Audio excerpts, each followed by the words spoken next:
la señal profética de la higuera. La señal profética de la higuera. Mateo 24, versículos 32 al 34, dice así. Es Jesús el que está hablando. De la higuera aprendan la parábola. Cuando ya su rama está tierna y brotan las hojas, saben que el verano está cerca. Así también ustedes, cuando vean todas estas cosas, conozcan que está cerca, a las puertas. De cierto os digo que no pasará esta generación hasta que todo esto acontezca. Cristo anteriormente, en el capítulo 24, había enfrentado a los discípulos que estaban inquietos por saber, como nosotros también, como la curiosidad nata del ser humano, cuándo iban a cumplirse las profecías de los últimos tiempos. Le hicieron 3 preguntas en Mateo 24, 3. Dinos cuándo serán estas cosas. La primera pregunta. La segunda, ¿qué señal? Danos una señal. Jesús, bueno, aunque no quieras darnos el día ni la hora, danos una señal. Una señal es algo que apunta hacia algo. Danos una señal, algo que nos pueda decir, pues nos encontramos ya, ¿verdad?, verdaderamente en los últimos tiempos. Y en tercer lugar, danos una señal del fin del mundo. Entonces Jesús comienza a describirles en el capítulo 24 algunos eventos que iban a preceder su segunda venida, muchos de los cuales se han cumplido y se están cumpliendo delante de nuestros ojos. Por ejemplo, el versículo 5 dice, vendrán muchos en mi nombre diciendo, yo soy el Cristo, y a muchos se engañarán. O sea, una de las señales de Jesús es que comenzarían a levantarse falsos mesías. Los más notables han sido Sun Myung Moon, líder de la iglesia, fundador de la iglesia unificada, un coreano que dice que es Cristo. David Koresh, muerto en Waco, Texas. Arifin Mohammed, de Malasia. Y últimamente Sergei Torop, de Rusia, que dice que es Cristo. Y la gente está en una colina yendo con él y está fundando él el milenio. Aunque nos riamos y parezca una cosa de, bueno, ¿quién puede creer esto? Acordémonos que 85 millones de alemanes le creyeron a Hitler que él era el Mesías y que iba a establecer el Tercer Reich de 1000 años. Así que hay seguidores en la vida para todo. Después Cristo continúa diciendo en el versículo 6 que iban a haber guerras y rumores de guerras. No fue hasta el siglo XX, siempre ha habido guerras, pero no fue hasta el siglo XX que tuvimos las primeras 2 guerras mundiales. Y solamente en la Segunda Guerra Mundial, del 39 al 45, hubo más de 50 millones de personas muertas. El siglo XX puede ser clasificado como el siglo de las guerras, de las pestes, de las hambres, de los terremotos jamás antes vistos. Existen muchas señales de la venida de Cristo, así como las hubo de su primera venida. Pero solamente aquí en el siglo XXI, vean ustedes el terremoto de Chile, 9.2 grados, movió 5 centímetros el eje de la Tierra. El terremoto reciente de Japón, que provoca un tsunami que arrasa con 3 o 4 ciudades de Japón, 5 ciudades de Japón, que produce después fuga de material radiactivo, donde posiblemente se movió 3 centímetros más el eje de la Tierra. Al moverse el eje de la Tierra, ¿qué es lo que pasa? Los huracanes comienzan a tener más fuerza, se sube el nivel del mar, por lo que consecuentemente el huracán jala más agua y es más fuerte el huracán y las fuerzas de los vientos. Estamos viendo ataques terroristas por todos lados, terremotos, estamos viendo pestes, tembló en Washington, tembló en el Capitolio, jamás había temblado ahí. Y todas estas cosas, ¿qué cosas son? Son señales que nos están diciendo, el mundo está a punto de extinguirse. Vivimos en un planeta con una enfermedad terminal. Los millones de litros de petróleo en el mar han contaminado la fauna marina. Los millones de incendios que ha habido en el mundo y que siguen actualmente propagándose por todos lados, devastando grandes forestaciones de bosque, están acabando con toda la ecología del mundo. Nuestro aire está contaminado, nuestra comida ya tiene que ser comida fabricada o inyectada con hormonas o comida orgánica, porque la comida también está contaminada. Estamos en un mundo que hemos destruido y que está a punto de tratar de abortarnos. El mundo está enfermo, como dice Isaías, capítulo 24. Muy bien.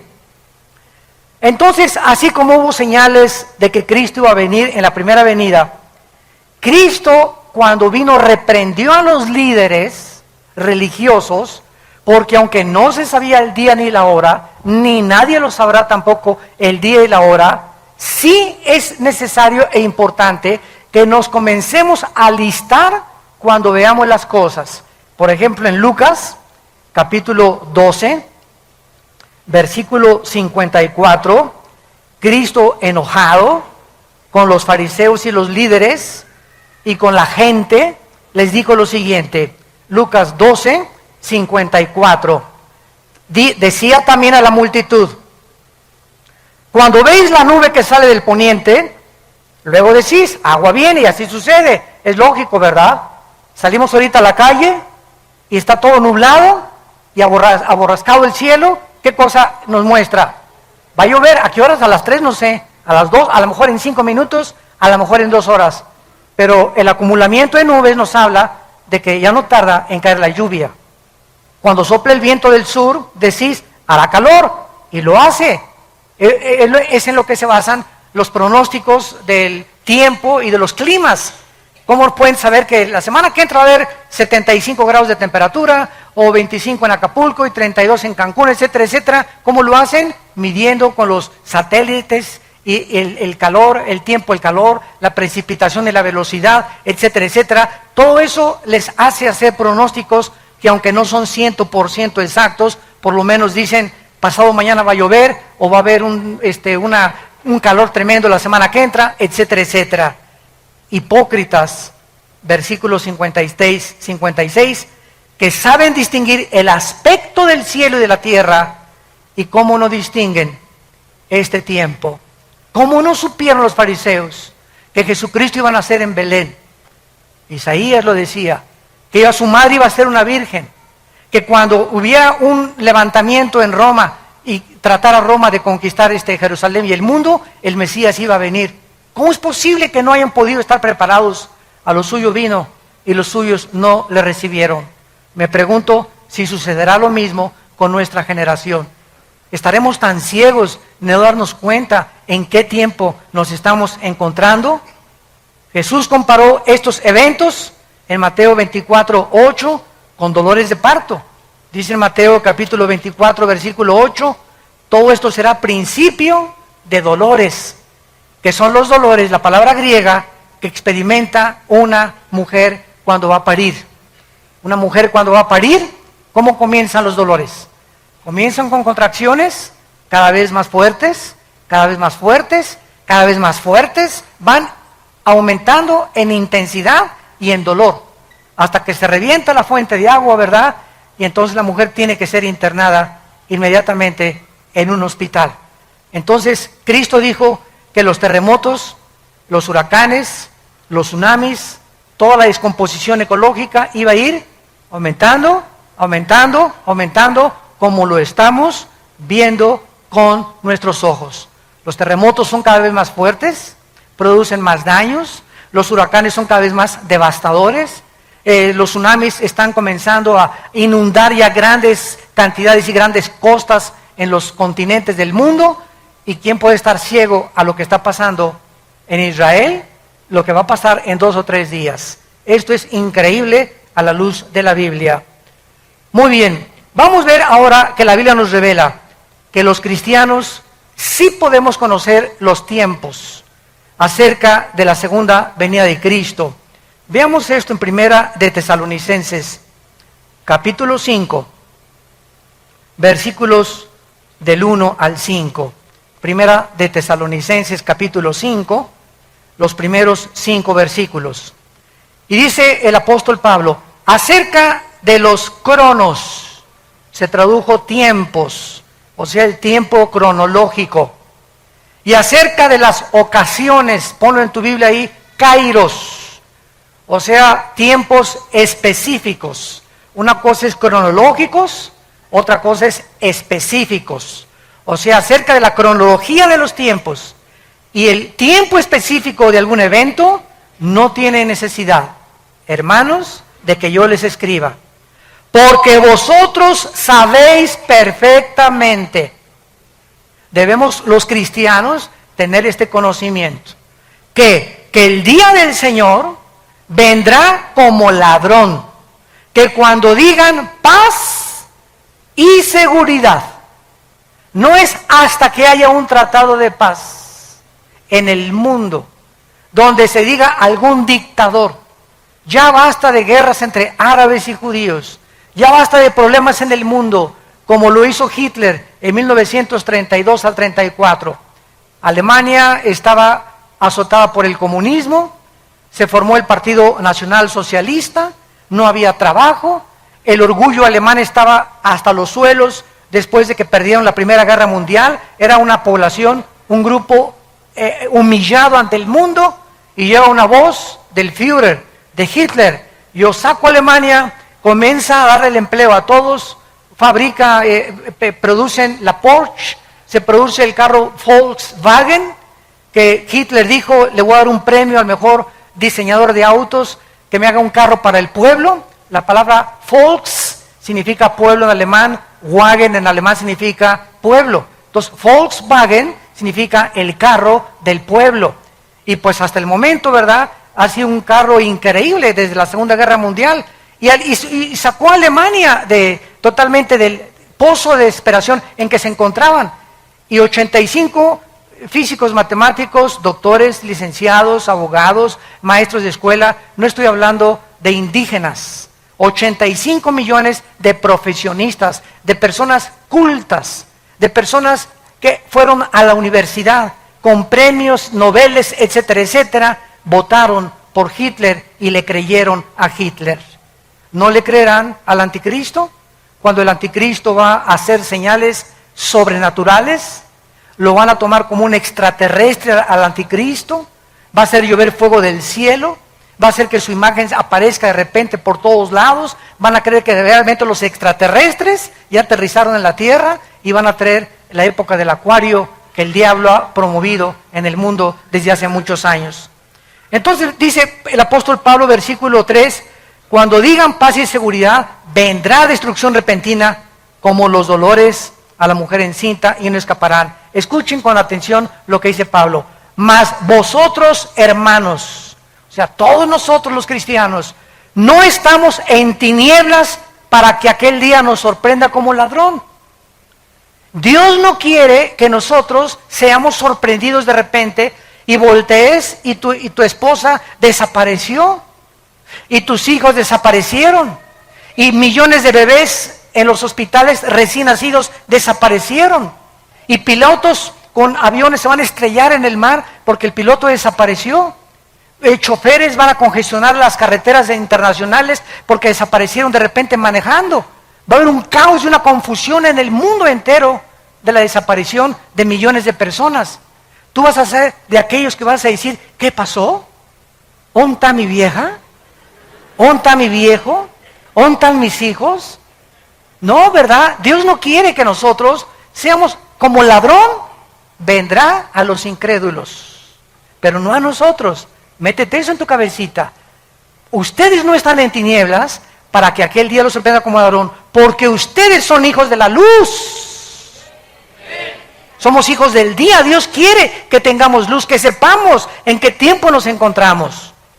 No somos de la noche ni las tinieblas, por tanto no durmamos como los demás, sino velemos y seamos sobrios. Es tiempo de que sepas que para esta hora has nacido.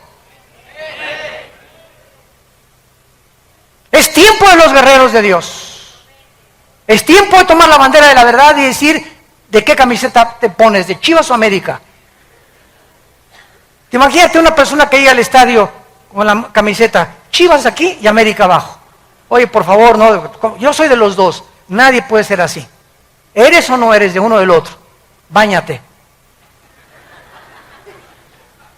O imagínense Barcelona y Real Madrid, ¿no? Por favor.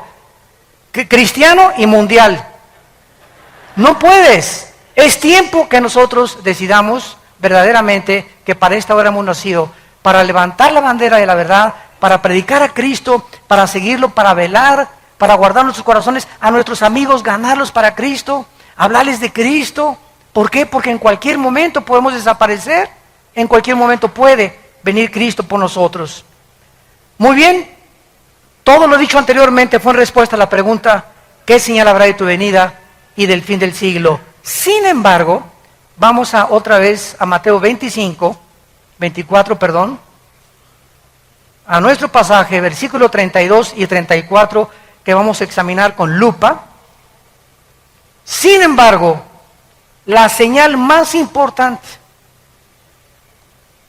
síganme con mucho cuidado, más que los terremotos, más que las pestes, más que las hambres, más que cualquier otra cosa, la señal más importante, el termómetro de Dios se encuentra en la nación de Israel.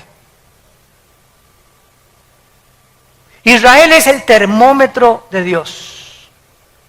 Dios escogió un puntito insignificante en el Medio Oriente, comparado con las 22 multimillonarias naciones árabes que rodean a Israel. Un puntito insignificante.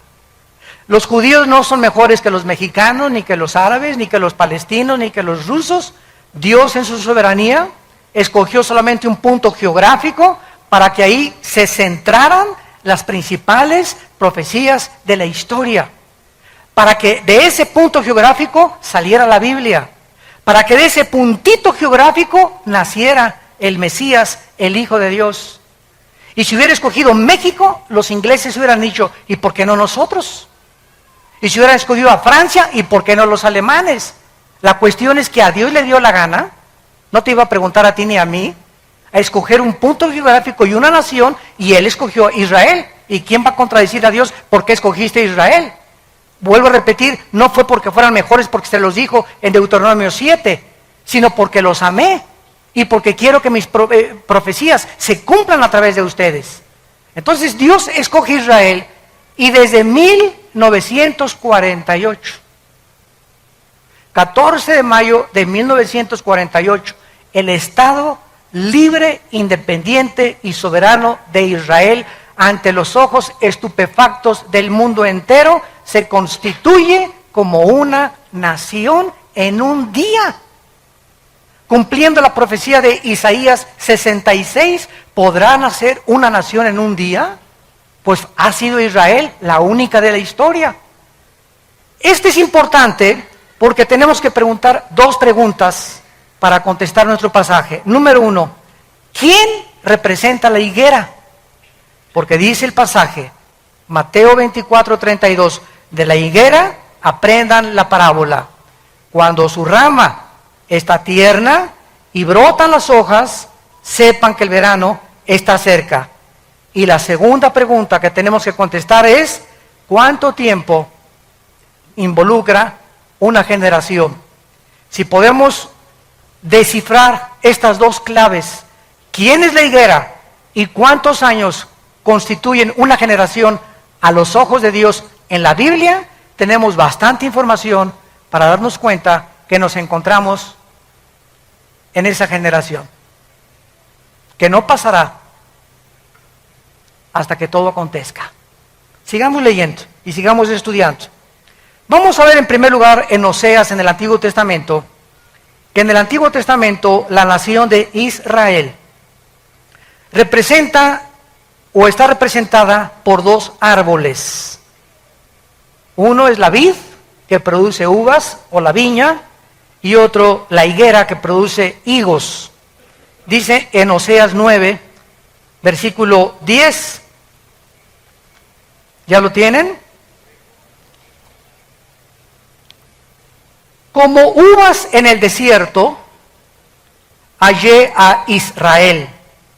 Como la fruta temprana de la higuera, en su principio vi a vuestros padres. Aquí Cristo compara con dos árboles a Israel, con la vid y con la higuera.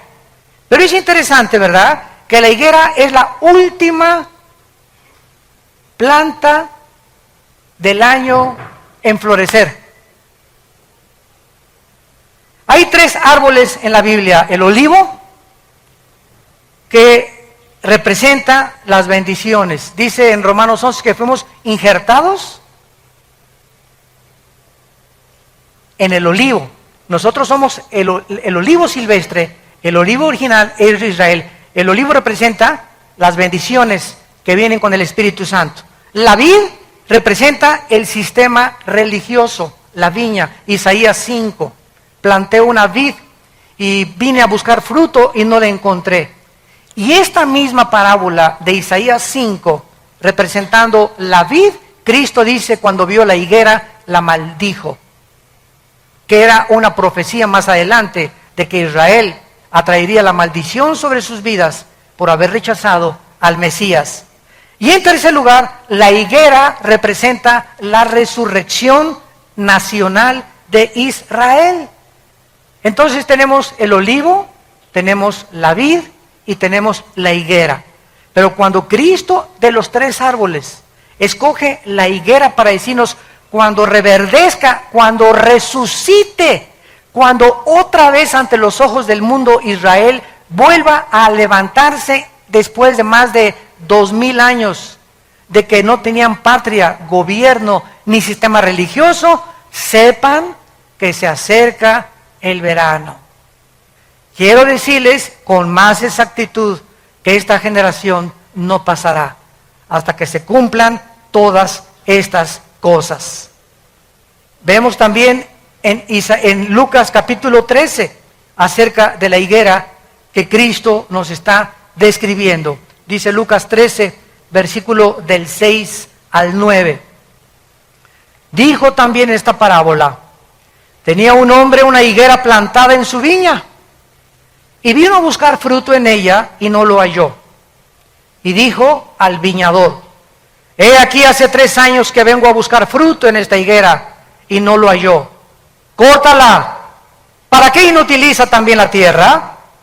Él entonces respondiendo les dijo: Señor, déjala todavía este año, hasta que yo cabe alrededor de ella y la abone, y si diere fruto bien, y si no la cortarás después. ¿A quién se refería? A Israel. Vino Cristo al mundo y no a lo suyo vino. ¿Quiénes eran los suyos? Los judíos. Cristo vino a los judíos.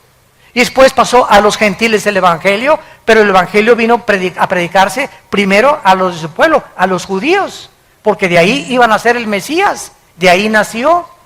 Entonces Cristo no encontró fruto y lo compara con un árbol, por eso se llama parábola, porque es una verdad espiritual ilustrada con una verdad o con la ecología o con los árboles, los pájaros, las plantas. Cristo ilustra todo lo que está aquí terrenalmente con las cosas del cielo para que las entendamos. Vemos pues aquí otra vez que la higuera representa a la nación de Israel.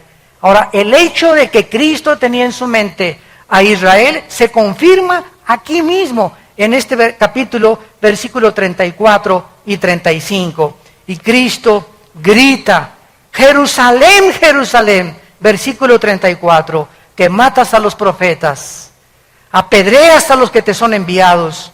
¿Cuántas veces quise juntar a tus hijos como la gallina a sus polluelos debajo de sus alas, y no quisiste? Vean ustedes la maldición. He aquí vuestra casa os queda desierta, y os digo que no me verán hasta que llegue el tiempo en que digan: Baruch Hashem Adonai Eloheinu, bendito sea el que viene en el nombre del Señor. ¿Va a decir lo mismo? Esto lo dijo como una nación, Dios lo va a decir como contigo. Voy a ver ahorita Pancho tiene ya 5 años de cristiano, me voy a ir a sumar a su casa, a ver si lee la Biblia, a ver si ora, a ver si en su escuela está hablando de Cristo, a ver qué películas ve. Voy a buscar fruto en la vida del Pancho, voy a buscar fruto en la familia Díaz, a ver cómo está esa familia. Dios nos examina y Dios busca fruto en nuestras vidas. No nos engañemos de que seamos cristianos si no estamos produciendo fruto. Aunque seas hijo de pastor, aunque tu mamá sea la monja de Zacanicapatlán, Aunque tu tía sea obispo, aunque hayas nacido en un hogar cristiano, eso no garantiza que seas cristiano. A lo mejor eres religioso, pero tú no tienes una relación con Cristo personal. Entonces Cristo viene a buscar fruto a nuestras vidas. Cuando Él venga, los cristianos que estén con fruto serán cortados y llevados con Él. Pero los que no produjeron fruto, Él lo está profetizando. Vine a buscar fruto y no lo encontré. Este es un mensaje de Israel que hizo Cristo. ¿Terminó con Israel hace 2000 años? No. Dijo, me voy a esperar a ver si hay fruto. Entonces la iglesia vino a tomar todo el lugar en estos 2000 años. Y ahorita no hay judío, ni gentil, ni griego, ni italiano, ni inglés. Sin embargo, la Biblia nos dice que Dios no ha terminado con Israel. Romanos 9, 10 y 11.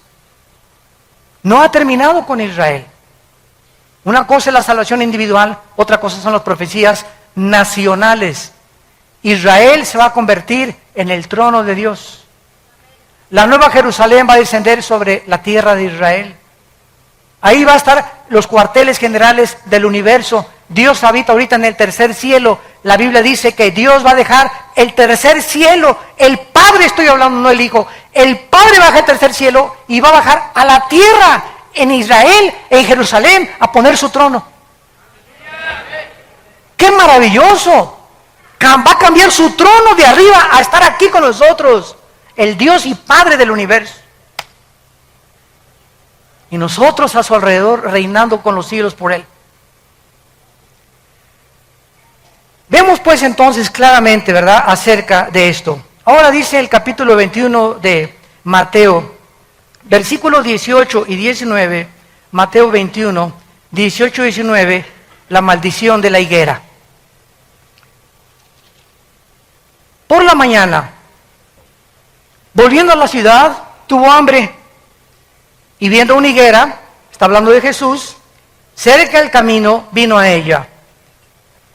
Y no halló nada, sino hojas solamente. Y le dijo, nunca jamás nazca de ti fruto. Y luego se secó la higuera. Viendo los discípulos que se han maravillado, ¿cómo es que se secó enseguida la higuera? Bajo el Nuevo Testamento, para que entendamos este pasaje, los judíos tenían que presentarse 3 veces al año delante del Señor en la ciudad de Jerusalén. Jesús mismo vino a la ciudad de Jerusalén, vía Jericó, porque era el camino que siempre tomaba Cristo para llegar a Jericó, y en varias ocasiones fue a Jerusalén Cristo para celebrar, ¿se acuerdan las bodas de Caná, los tabernáculos, el Yom Kippur? Lo vino a celebrar Cristo en Jerusalén. Uno de esos días en que Cristo iba a Jerusalén, se encontró con la higuera, que sin duda en los viajes anteriores la había visto. Pregunta, ¿por qué no la maldijo antes, verdad? Lo vamos a ver. Pero el día precisamente en que él maldijo la higuera fue el día de su entrada triunfal a Jerusalén, cuando observó que no tenía fruto. Al llegar a Jerusalén, fue recibido como el Mesías, Hosana, el que viene en el nombre de Jesús, por la mayor parte de la gente. En la tarde, se dirige a Betania, a la casa de Marta, de María y de Lázaro, a pasar la noche, porque venía camino a Jericó, y al regresar al día siguiente a Jerusalén, fue cuando él se detiene y maldice la higuera. Ya vimos que la higuera representa, sin ningún lugar a dudas, a Israel. Y esta acción de maldecir la higuera, porque no tenía fruto, vemos realmente que es una señal profética de que tampoco había encontrado fruto en la nación de Israel. Y cuando a Cristo lo crucifican, y cuando Pilato le dice a la gente, ¿a quién quieren escoger? Suelta a Barrabás, crucifícale. Pilato les dijo, la sangre sea sobre sus cabezas. Y el pueblo de Israel dijo estas palabras, que la sangre del Mesías sea sobre nosotros. Y en 2000 años no ha habido un grupo étnico como Israel expulsado de la mayor parte de las naciones. Simplemente el holocausto en 1943, 44, 45 de Hitler, donde más de 6 millones de judíos fueron matados de hambre y en las cámaras de los gases, cómo los han odiado, cómo ahorita estamos en el siglo XXI y el mundo los odia, los árabes no los quieren aceptar. Ahorita hay 120 naciones, de las 200 naciones que tenemos en el globo terráqueo, 120 están votando contra el Estado de Israel. La única nación que lo ha defendido ha sido Estados Unidos. ¿Por qué Estados Unidos desde la Segunda Guerra Mundial, señores sociólogos, historiadores, comunistas y ateos que nos visitan y que nos ven por la televisión, pregúntate por qué Estados Unidos ha sido bendecido? ¿Por qué le tienes tanta envidia a Estados Unidos? El mejor país vestido, donde mejores empleos ha habido, donde a la gente se le reconoce lo que sabe, con el mejor ejército, el mejor sistema político que hay ahorita en el mundo, donde más o menos hay justicia mejor que en otros países. Ha detenido el comunismo, el fascismo, el nazismo. Si no fuera por Estados Unidos, aunque ahorita está hundiéndose, todo el mundo quiere Estados Unidos. Nadie se quiere ir a Rusia, nadie se quiere ir a la China, a México menos ahorita. ¿Por qué Estados Unidos es la nación del sueño americano? Hasta hace algunos años, porque ya no es igual, ya se acabó todo eso, porque ya los últimos presidentes han apostatado y han entregado a Estados Unidos en manos de los árabes y han traicionado a Israel desde el presidente Clinton. ¿Por qué? Porque los árabes tienen el 65% de la producción petrolera del mundo entero. Y ahorita el presidente Obama, si no se alinea con las naciones árabes, le cortan el petróleo a Estados Unidos y Estados Unidos consume el 50% del petróleo de toda la producción del mundo entero. Después de Estados Unidos sigue China, Japón y Alemania. Pero Estados Unidos consume la mitad del petróleo que se produce en el mundo. Así que por eso hundirían totalmente sin petróleo igual a Europa si los árabes no acceden a Occidente a que el Estado palestino sea reconocido, quitarles Jerusalén y que puedan los judíos devolver los territorios que ganaron en la guerra. Todo está exactamente como la Biblia lo dice. Zacarías 12, 2 y 3, Zacarías 14, del 3 al 4, Mateo 24, Mateo 25, Apocalipsis, Daniel, todo dice que cuando Jerusalén la rodearan los ejércitos, ante nuestros ojos está sucediendo pasado mañana. Ya se queda sola Jerusalén. ¿Qué va a pasar? Tal vez una guerra nuclear. La Biblia profetiza que Siria, Apocalipsis 17, va a desaparecer. Tal vez Israel conteste con armas nucleares a Siria y borre del mapa a Siria y el anticristo salga de la región de Siria o Irak, y después de esta devastación se den cuenta, bueno, que nos estamos matando, surja como Hitler el anticristo y traiga la paz. Y cuando digan paz y seguridad, nos pintamos.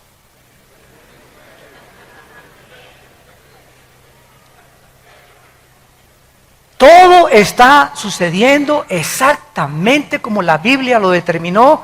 Dios, yo soy Dios, Isaías 44, que pongo en orden desde el principio lo que ha de acontecer. Nadie más que Dios podía habernos puesto cronológicamente la caída de los imperios, el transcurrir de la historia, cómo iban a acontecer, cómo sería la última generación, lo que iba a pasar. Todo lo que dice Apocalipsis está sucediendo. En el 2012, el año que entra, ¿qué están esperando? Que se alineen los planetas.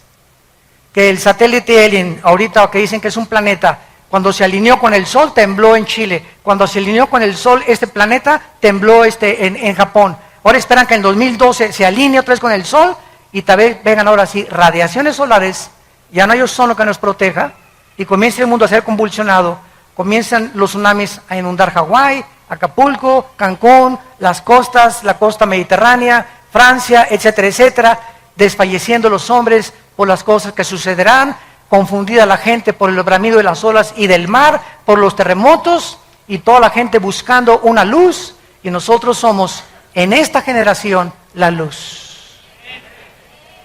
¿Estás tú brillando en tu casa, en tu familia? ¿Estás tú brillando en tu trabajo con tus amigos? ¿O sigues con el triunfo del amor? ¿Sigues viendo a Lady Gaga? ¿Por qué estás tan enchamucado como estás? ¿En qué mundo? Es que es el tiempo de nosotros. Hay un solo versículo en el Nuevo Testamento de David. Un solo versículo de David en Hechos. ¿Saben lo que dice la Biblia de David? El Espíritu Santo, ¿cómo resumió la vida de David? Dice en Hechos, y David sirvió a su generación. Es todo lo que se dice de David. ¿Cuál es ahorita la generación de nosotros? Desde que tú naciste es tu generación. ¿Qué estás haciendo por tu generación? Los años así pasan. Y no te has decidido todavía a hablar de Jesús, a entregar tus bienes a Jesús, a seguir a Jesucristo, a hablar de Cristo, a santificar tu vida, a limpiar tu vida sexualmente. Esta maldición la hizo Cristo saliendo de la casa de Marta y de Lázaro y yendo más adelante. Con todos los antecedentes podemos ver claramente, ¿verdad?, que las señales que Jesús dio durante todo su sermón, el Monte de los Olivos, era para que aprendieran claramente que Israel estaba a punto de ser destruida. En el año 70, los romanos llegaron con el general Tito y no dejaron piedra sobre piedra. Cuando Cristo vivió, ¿saben cuál era el objeto de los fariseos? Construir edificios y templos. Y cuando le preguntaron a Cristo en Mateo 24 las señales, los judíos estaban, mira nomás qué iglesia totota, mega iglesia preciosa, cortinas persas, lámparas hawaianas, luces de Francia, tapetes persas, etcétera, etcétera. Y Cristo dijo, ustedes ahorita se gozan en edificios. Yo les diré que no quedará piedra sobre piedra. Y cuando vino Roma y arrasó con Jerusalén, ¿dónde quedaron sus supuestos templos e iglesias hechos pedazos? ¿Quiénes sobrevivieron? Las almas de los hombres. ¿Y nuestra generación es diferente? No, nuestra generación es exactamente igual. Ahora estamos tratando de hacer megas construcciones de 20, 30 millones de dólares, cuando Dios no nos mandó a construir edificios, nos mandó a predicar el Evangelio de Jesucristo.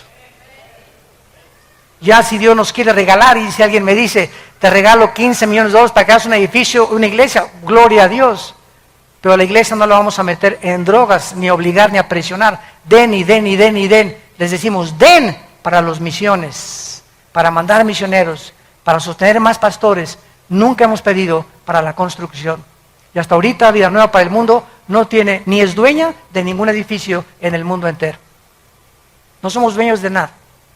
Y así hemos sobrevivido y estamos en más de 70 naciones, sosteniendo a más de 15 misioneros y pastores en el mundo.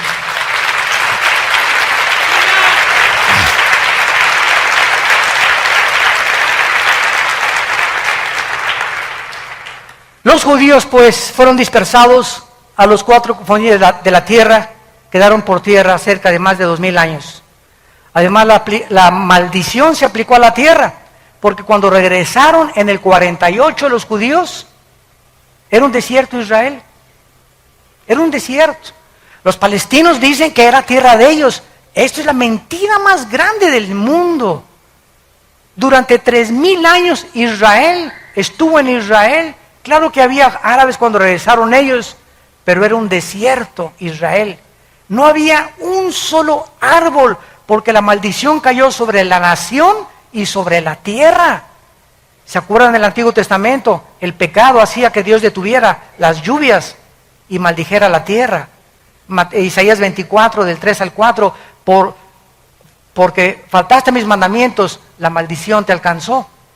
Entonces Israel, en 4 años, del 48 al 52, planta 6 millones de árboles, para que se cumpla Amós 9, del 12 al 3. Los plantaré sobre su tierra, plantarán viñas y beberán el fruto de ellas. Esto es además no solamente contra la tierra, porque hasta el siglo XX los judíos regresan a su tierra en 1948, y del 48 a nuestros días comienza a llover en Israel. Comenzaron las lluvias de 1948 a nuestros días. De esta manera, después de tantos siglos, tanto como se profetizó, Israel se convierte en el 48. Entonces ahora podemos saber que el año 48 es el patrón con el cual podemos medir una generación. Ahora, ¿cuánto es una generación? ¿50 años? ¿60? ¿70? ¿U 80 años? Vamos a meternos a ver ahora algo más acerca del florecimiento de Israel. Muy bien. Esta profecía que acabamos de leer, cuando la higuera reverdezca, no pasará una generación, nos vuelve a decir que cuando Israel floreciera, cuando resucitara Israel, comenzáramos a contar los últimos días, desde 1948, y saber que la segunda venida del Señor está cerca. En 1948, el reloj profético de Dios comenzó, tic, tic, tic, tic, tic, tic, la cuenta regresiva. Ahorita me llegan correos donde me dicen, faltan 6 horas para el 20 de septiembre para que se determine el Estado palestino. Faltan 5 horas con 40 minutos desde que se dictaminó que pasado mañana las Naciones Unidas van a tratar de sacar a los judíos de los territorios ocupados. Comenzó el reloj profético de los judíos acerca de lo que va a suceder. Pero el reloj profético de nosotros comenzó en 1948, el 14 de mayo. Tic, tic, tic, tic. Se había apagado durante 2000 años el reloj de Dios. En cuanto Israel regresa, no podía nadie profetizar que nos encontrábamos en los últimos tiempos. No es hasta que la nación nace y reverdece y resucita nacionalmente, no espiritualmente, porque espiritualmente será hasta la segunda venida de Cristo. Romanos 11, 25 y 26. Todo Israel será salvo cuando Él regrese físicamente, pero nacionalmente resucita en el 48. Ahora es interesante, Lucas 21, qué linda es la Biblia. Lucas 21, esto es increíble. Lucas 21, vean qué cosa más maravillosa. ¿A quién le gusta estudiar la Biblia? Más les vale. Lucas 21, 29 al 32. Vean esto. Lucas 21, 29 al 32. También les dijo una parábola. Vean ustedes cómo comparando los evangelios, la Biblia es la suma de tu palabra es verdad, comparando versículo con versículo, texto con texto, podemos trazar una doctrina sana. También les dijo una parábola. Mirad la higuera y... El Mateo no dijo eso, ¿verdad? Mateo dijo, cuando veáis la higuera que reverdezca, ¿se acuerdan? Pero no agregó, y todos los árboles. Pero Lucas escribe que dijo Cristo además, cuando vea la higuera y todos los árboles, cuando ya brotan, viéndolo saben por ustedes mismos que el verano está cerca. Así también ustedes, cuando sucedan estas cosas, sabed que el reino está cerca. De cierto les digo, no pasará esta generación hasta que todo esto acontezca. No podemos dejar de notar, ni de estudiar en la declaración de estas profecías que Jesús menciona también, juntamente con el renacimiento de Israel, que los árboles. Tenemos ya otra pieza del rompecabezas. Los árboles, tenemos que saber qué significan o representan los árboles, porque lo que no dice Mateo, lo dice Lucas. En la misma Biblia vamos a encontrar esta interpretación. Si Israel representa la higuera, entonces debemos esperar que los árboles representen naciones. ¿No es verdad? Veamos esta verdad. Jueces, capítulo 9 en el Antiguo Testamento. Libro de Jueces. Está después de Josué para que no andes por Apocalipsis. Dice en Jueces 9, versículo 7 en adelante, aquí encontramos a Jotam, un hijo de Gedeón. Y este muchacho habían matado a todos sus hermanos, y entonces se dirige a una banda de terroristas que se llamaban los de Siquem. 70 hermanos o hijos de Gedeón habían asesinado, porque todos querían ocupar el trono, era la lucha por el poder, y Abimelech quería sentarse en el trono. Entonces, este muchacho les cuenta una historia, una parábola, y vean ustedes qué usa para representar los gobiernos o las naciones. Dice el versículo 7, cuando le dijeron a Jotam, se puso en el monte de Gerizim, alzando su voz clamó y les dijo, óigame varones, y así fue oída, así os oiga Dios. Fueron una vez los árboles a elegir rey, y dijeron al olivo, reina sobre nosotros. Aquí se usa a los árboles como personas para nombrar a un rey, y el olivo representa un árbol que querían poner como un gobernante. El olivo dijo, no puedo dejarme aceite, versículo 10, le dijeron a la higuera, anda, tú reina sobre nosotros. La higuera respondió, he de dejar mi dulzura y mi buen fruto para ir a ser grande sobre los árboles. Versículo 12, y los fueron con la vid, reina con nosotros. Total que fueron con 3 árboles, la higuera, la vid y el olivo. Los 3 árboles que representan a la nación de Israel. Vemos pues que los árboles representan en Daniel 4 también. Nabucodonosor se le compara con un árbol que va a crecer y que es cortado y que no va a dejar de dar fruto. Con estos ejemplos podemos ver algo extraordinario a la luz de la historia que nos puede ya comprobar realmente qué significan los árboles. Una vez que vemos que los árboles representan personas, gobernantes o naciones, ¿a qué naciones? Si los árboles se representan naciones, ¿a qué naciones se refería Jesús que iban a reverdecer juntamente con Israel? Qué asombroso es esto.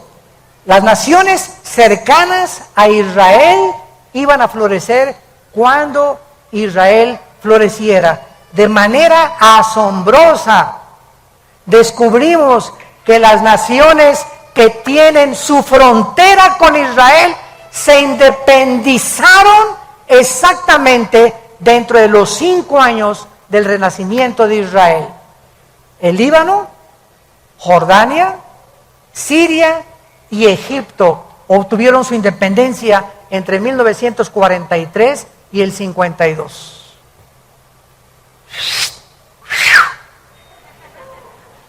Escuchen esto, todavía falta. Líbano, después de la Primera Guerra Mundial, Francia obtuvo el mandato de Siria, que era la antigua porción del Imperio Otomano o de los persas. Francia superó la región del Líbano en 1920 y en el 43 Líbano florece como nación independiente. Jordania, después de la Primera Guerra Mundial, la disolución del Imperio Otomano, Inglaterra recibe el mandato de gobernar la mayoría del Medio Oriente. La Gran Bretaña separa la región autónoma de Transjordania en 1920 y Jordania se independiza en 1946 y adopta el nombre de Jordania hasta 1950. Siria administra esta región Francia después de la guerra y Siria se independiza en el 46 también, exactamente cuando se independizó Jordania. Egipto obtiene su independencia y soberanía con el derrocamiento de la monarquía británica en 1952. Estas naciones, al igual que Israel, no existían independientes hasta después de 1943. Y esto fue simplemente eran parte del Imperio Otomano, parte del Imperio Británico o colonias de Francia. Su nacimiento alrededor de Israel en el 48 nos muestra de manera asombrosa que eran las naciones a las cuales Cristo profetizó, que no es coincidencia que en ese tiempo de 5 años se independizaron todas las naciones que tienen su frontera con Israel. ¿Es la Biblia la palabra de Dios? ¿No es maravilloso que nosotros podamos saber claramente todo lo que está pasando en el mundo? Y terminamos con la generación La idea es Israel, las naciones, las que tienen su frontera con Israel, que se independizaron. Ahora tratamos de ver cuánto es una generación a la luz de la Biblia. La palabra generación, dor, en el hebreo, se tradujo al griego genea, de donde viene la palabra genealogía, de donde viene la palabra genes. Nuestros genes también vienen de ahí. Y esta palabra significa una época o una generación de personas o un periodo particular de vida desde el nacimiento hasta que morimos. Vean ustedes el Salmo 78, versículo 8. Salmo 78, versículo 8. Y no sean como sus padres, generación contumaz y rebelde, generación que no dispuso su corazón, ni fue fiel para con Dios su espíritu. Israel nació el 80% de la gente de Egipto cuando tenían 40 años. Más 40 en el desierto. 80 años. Muy bien. ¿Son 80 años una generación realmente? Bueno, vamos a ver que si representa a un grupo de gente que nace y muere dentro del mismo periodo de tiempo, se le llama una generación. Salmo 90, versículo 10, nos saca de dudas. Los días de nuestra edad son 70 años. En los más robustos, los que no comen papitas ni Coca-Cola, y van a llegar a los 80 años con toda su fortaleza, es molestia y trabajo. Escuchen esto, amados hermanos santos de Dios. De acuerdo al libro de Hechos Mundiales de la CIA, World Factbook, mayo del 2010, el promedio más largo de vida de los seres humanos en el 2009 fue de 84 años en Macao. 84 años fue el promedio más elevado de vida en el 2010. Suiza ocupó el 10º lugar con 80 años de edad. Israel el 12º lugar con 80 años, punto 73. Estados Unidos el 49º lugar con 78 años de edad. Guatemala el 143º con 70 años de edad. La mayor parte de los seres humanos, o sea, de acuerdo a estas estadísticas, el 82.5% vive en un promedio de 60 años. No pasas del sesentón. El 82% de la humanidad no va a pasar de los 60. ¡Qué increíble es esto! Y solo un 9.8% de toda la humanidad alcanza los 80 años de edad. Mi mamá ya lo hizo porque tiene 86. Billy Graham tiene casi 96 años ya de edad. Mateo nos provee la clave claramente, ¿verdad? De lo que vive una persona exactamente. Son 80 años de acuerdo a la Biblia, en los más robustos. Ahora, 1948 más 80, 2028. ¿Ok? Si es que sé algo de sumar. Si el 2028 más o menos, sin que sepamos el día y la hora, fuera la segunda venida de Cristo, tendríamos que restarle 7 años de la tribulación, ¿no? ¿Cuánto nos da? 2021. O sea, estamos en el 2011. ¿Cuántos años nos quedan?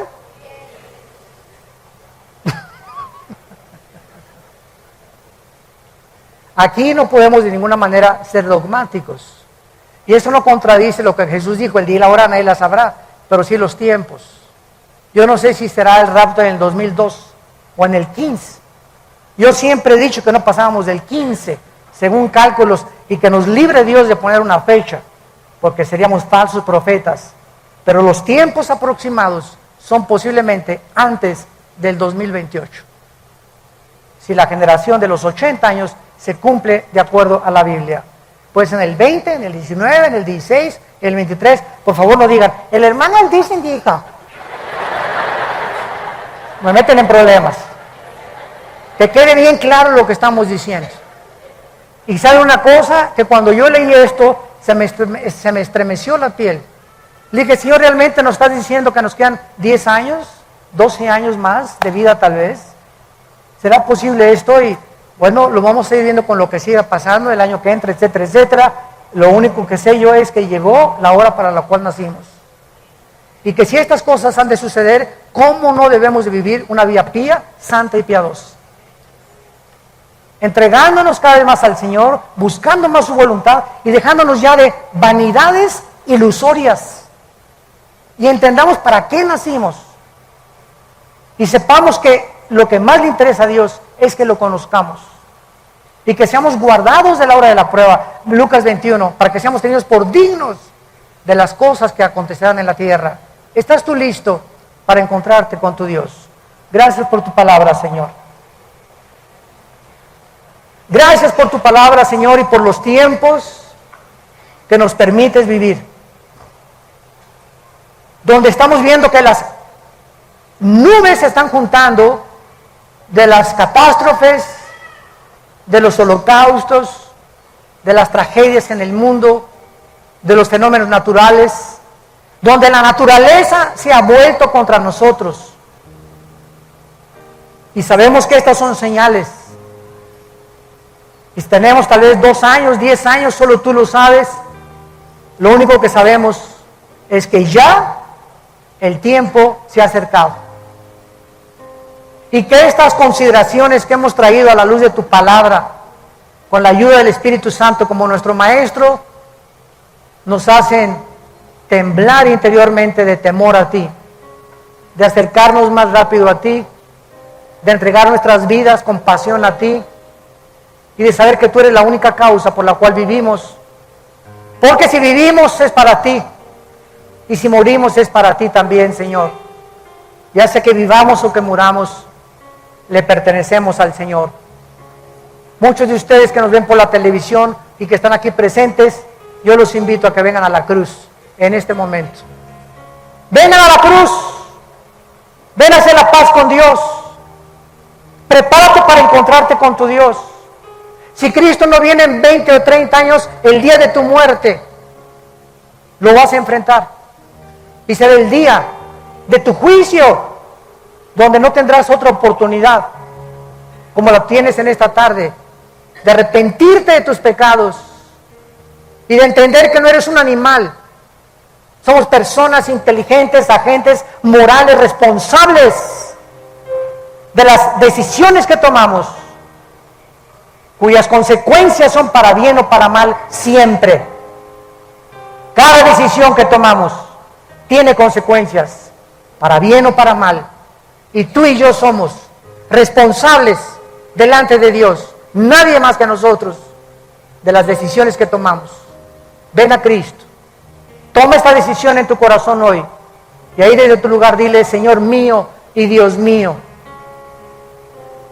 he oído tu voz profética a través de la Biblia y me arrepiento de mis pecados. No quiero que me sorprenda como un ladrón de repente y desprevenido tu venida. Quiero estar preparado, Señor. No quiero perderme galardones. No quiero ser avergonzado delante de tus ojos cuando tú vengas por mí. Te pido que entres a mi corazón. Te recibo porque creo que en la cruz pagaste con tu sangre por mis pecados, que a los 3 días resucitaste de los muertos y que vienes pronto por mi vida para reinar contigo eternamente. Te doy las gracias por el perdón que me das. En el nombre de Jesucristo. Amén.